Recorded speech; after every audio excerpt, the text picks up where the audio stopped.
అందరూ వస్తారనమాట. మరి చూడడానికేమో చతుర్భుజ స్వరూపంలో ఉంటారు నారాయణ. మరి జగన్నాథ్ అంటే కృష్ణ, రెండు చేతులతోనే ఉంటారు కదా. మరి ఇక్కడ 4 చేతులైనా అక్కడ 2 చేతులైనా ఒకరు ఎలా అవుతారు అంటే దానికి ఒక కథ ఉందన్నమాట. ఏంటి అంటే కృష్ణుడు ఎప్పుడైతే బృందావనంలో గోపికలందరితో ఆడుతూ ఉన్నప్పుడు గోపికలు సడన్ గా ఏమనుకుంటారంట, సో నేను గొప్ప, కృష్ణుడు నాతోనే ఉన్నాడు అనేసి అనుకుంటారంట.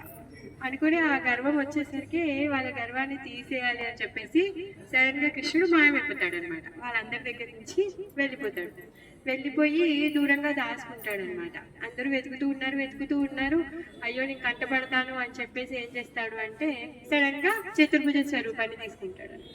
దూరం నుంచి చూస్తారనమాట. అందరూ చూసి వస్తారు. చూస్తే చతుర్భుజ నారాయణుడు ఉన్నాడు.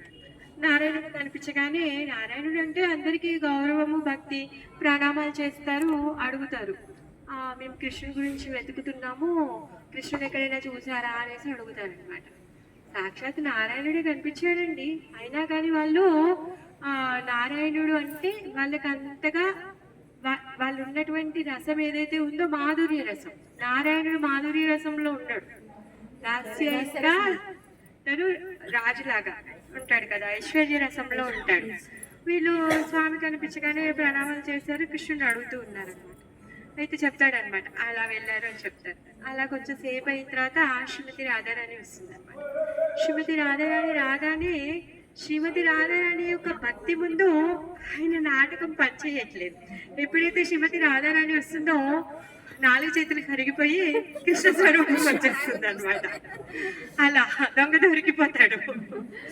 ఆ విధంగా ఇక్కడ ఉన్నటువంటి ఆ కృష్ణుడు ఏదైతే చతుర్భుజ స్వరూపంలో ఉన్నాడో ఆ కృష్ణుడు ఆ జగన్నాథుడు అనమాట.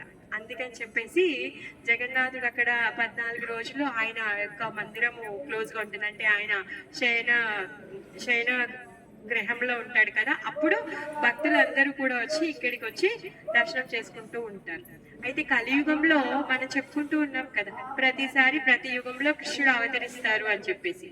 ఈ కలియుగంలో కూడా కృష్ణుడు అవతారం జరిగిపోయింది.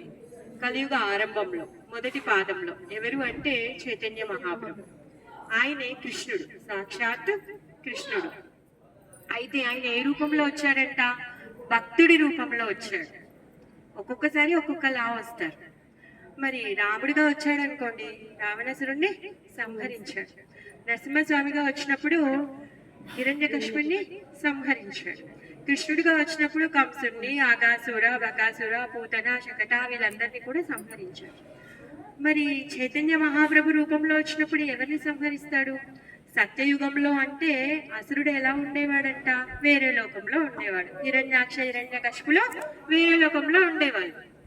ఆ విధంగా మరి తర్వాత రాముడి కాలంకి వచ్చేసరికి వేరే ద్వీపంలో ఉన్నారు, వేరే దేశం. రావణాసురుడు ఒక దేశం, రాముడు ఒక దేశం. కృష్ణుడి టైంకి వచ్చేసరికి వేరు వేరు ఫ్యామిలీ, అంటే అన్నదమ్ముల ఫ్యామిలీ.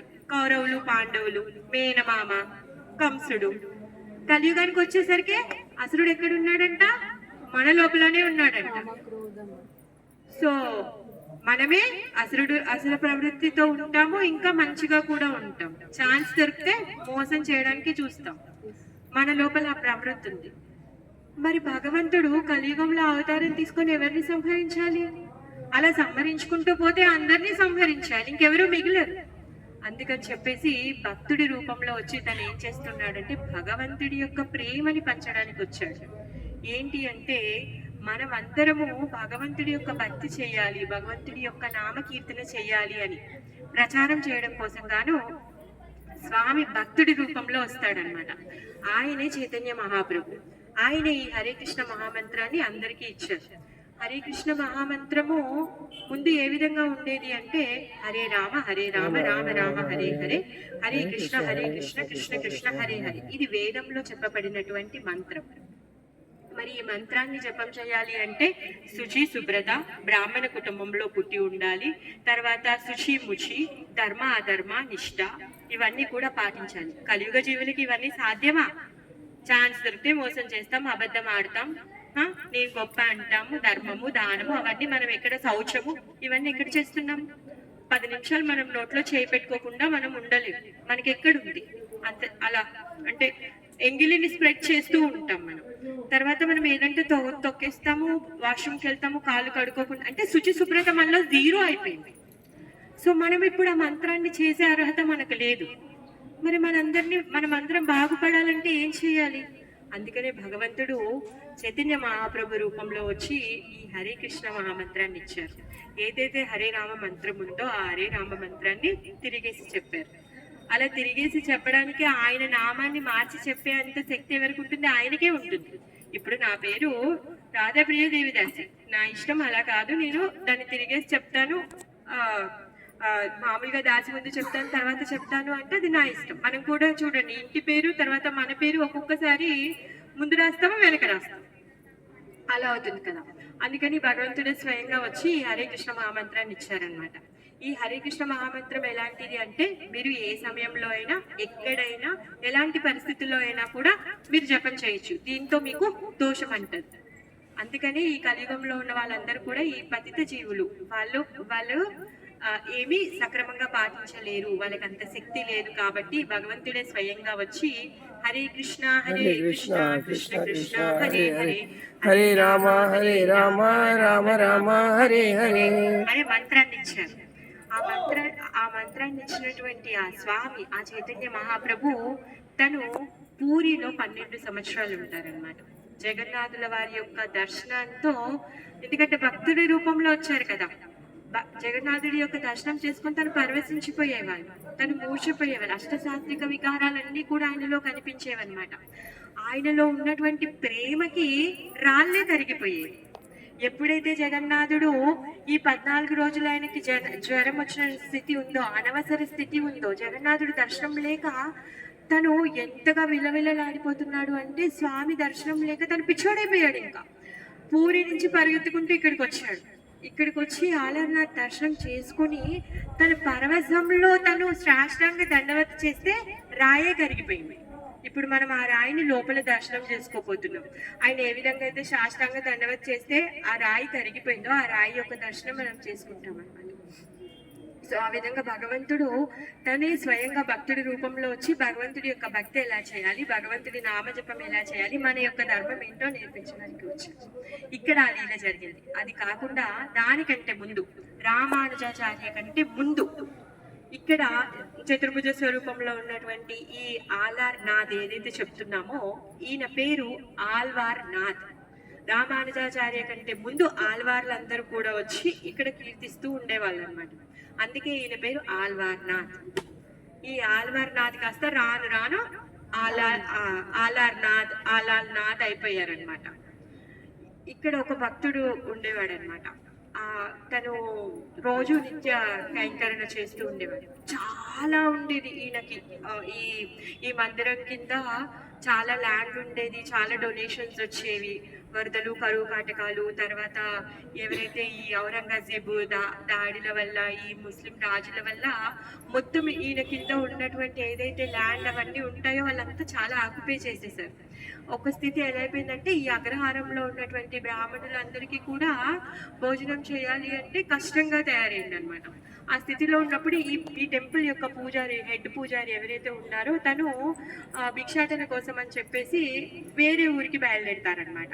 చెప్తారనమాట, 3 రోజుల వరకు నేను రాను, ఎందుకంటే దూరం వెళ్తున్నాను, మరి రావడానికి నాకు 3 రోజులు సమయం పడుతుంది అని చెప్పేసి, మరి నివేదన అర్చన కార్యక్రమాలన్నీ కూడా చిన్న పిల్లోడు ఉంటాడు, 5-6 సంవత్సరాల పిల్లోడు, వాళ్ళ అబ్బాయికి చెప్తాడు అనమాట, భార్యకి చెప్తాడు, తనకి పూటకి ఏమేం చేయాలో అలా చేయించి తనని పంపించి తనని చేపించు అనేసి చెప్తాడు అనమాట. అయితే ఆ పిల్లోడు చాలా యాంగ్జైటీగా ఉంటాడు, చాలా హ్యాపీగా ఉంటాడు. అయ్యో, నాకు నాన్నలాగా నోటి కట్టుకొని ఇలా వెళ్ళి లోపలికి వెళ్ళి పూజ చేసే అవకాశం దొరికింది కదా అని చెప్పేసి వాళ్ళ నాన్న చెప్పినప్పుడు, అమ్మ చెప్పినప్పుడు పాపం అంటాడు, అదేంటమ్మా, నాకు నాన్నలాగా మంత్రం చదవడం రాదు కదా, నేను ఎలా చేస్తాను అనేసి అంటే వాళ్ళ నాన్న చెప్తాను, నువ్వేమి కంగారు పడకు, నువ్వు వెళ్ళి ఏం చేస్తావో అది చేసిరా, నువ్వు మంత్రం చెప్పకుండా పర్వాలేదు, నేను కృష్ణుడికి చెప్పాను, మంత్రం చెప్పకుండా నువ్వు చేసిన సేవను స్వీకరిస్తాడు అని చెప్పేసి ధైర్యం చెప్పేసి తను బయలుదేరుతాడు అనమాట.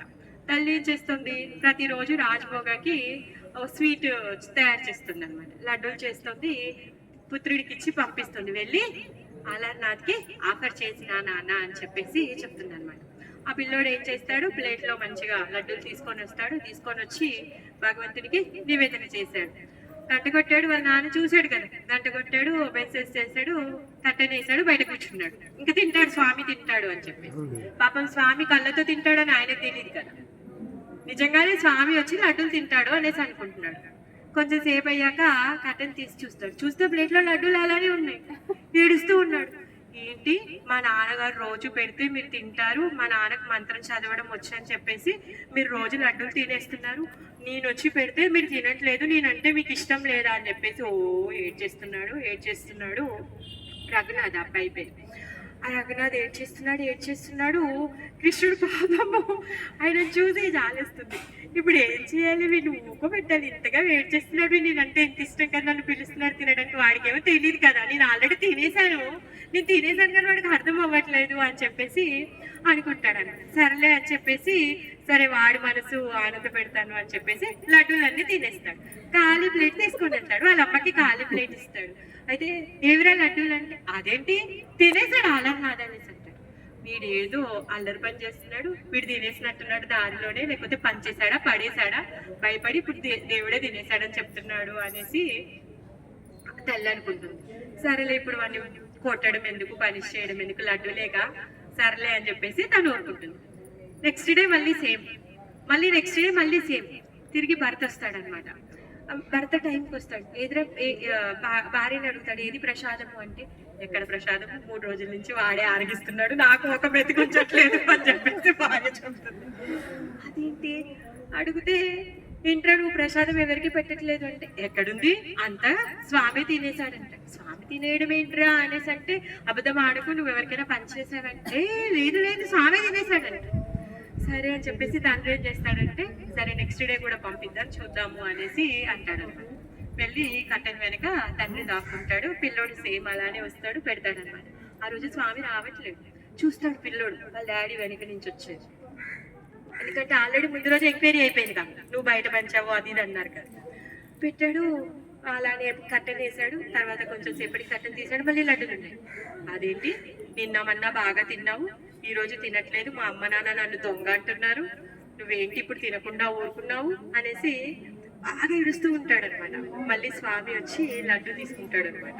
తీసుకోగానే ఆ కట్టెన్ వెనుక ఉన్నటువంటి వాళ్ళ నాన్నగారు వచ్చి నడాల్మని పడిపోయి, స్వామి నేనేం చేశాను, నేను ఇంతగానం నా జీవితాన్ని అంతా నేను చేశాను, నాకు ఏ రోజు కూడా ఇలా రెసిప్రొకేట్ అవ్వలేదు, నా పుత్రుడు పెడితే నువ్వు ఇలా స్వీకరించావు అని చెప్పేసి గోడు నేర్చేస్తాడు అనమాట. సో స్వయంగా భక్తులు ప్రార్థించి భక్తులు ఏది నివేదన చేసినా కూడా ఈ స్వామి తీసుకుంటాడు అనమాట. అలాంటి కరుణామయుడు, అలాంటి ప్లేస్ లో మనం ఉన్నాం. సాక్షాత్ దేవదేవుడే చైతన్య మహాప్రభు రూపంలో ఉన్నప్పుడు ఆ జగన్నాథు యొక్క దర్శనం కోసం అని చెప్పేసి వచ్చి ఇక్కడ ఈయన లోపల జగన్నాథుని దర్శనం చేసుకునేవాడు. చూడడానికి చతుర్భుజంలో ఉంటారు కానీ ఇది కృష్ణ. ఆ విధంగా తను మాధుర్య భావాన్ని, సాఖ్య భావాన్ని అంతా కూడా తను ఇస్తూ ఉంటారనమాట. మనం వైకుంఠంకి వెళ్ళామనుకోండి, అక్కడ సాఖ్యం ఉండదు. అక్కడ ఉన్నటువంటి సాఖ్యం ఏంటంటే అఫీషియల్ సాఖ్యం, అంటే కూర్చోవడము, అఫీషియల్ గా రెసిప్రొకేట్ అవ్వడం. అదే మీరు బృందావనంకి వెళ్ళారనుకోండి, అక్కడ హద్దులు ఉండవండి. సుధామ శ్రీ మధుమంగళ ఏం చేస్తాడు, కృష్ణుడు భుజాల మీదకి ఎక్కేస్తాడు, కృష్ణుడు వాళ్ళ యొక్క ఎంగిలి కూడా తినేస్తాడు. వైకుంఠంలో ఆ రసం కనిపించదు. కృష్ణకి అండ్ విష్ణుకి ఉన్న భేదం అలాంటిది. మరి ఈ గోపికలు ఉన్నటువంటి ఈ స్థితి ఏంటి అంటే ఉన్నతమైనటువంటి స్థితి.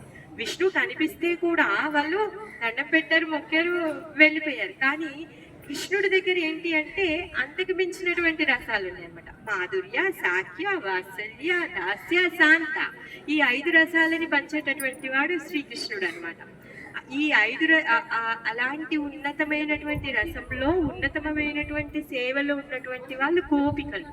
అందుకే ఆ గోపికలు చేసినటువంటి భక్తి చెయ్యాలి, ఆ గోపికలు నడిచినటువంటి దారిలో మనం నడవాలి అని చెప్పేసి ఆచార్యులందరూ చెప్తారనమాట. జై బోలో అలర్నాథ్ కీ జై, జై జగన్నాథ్.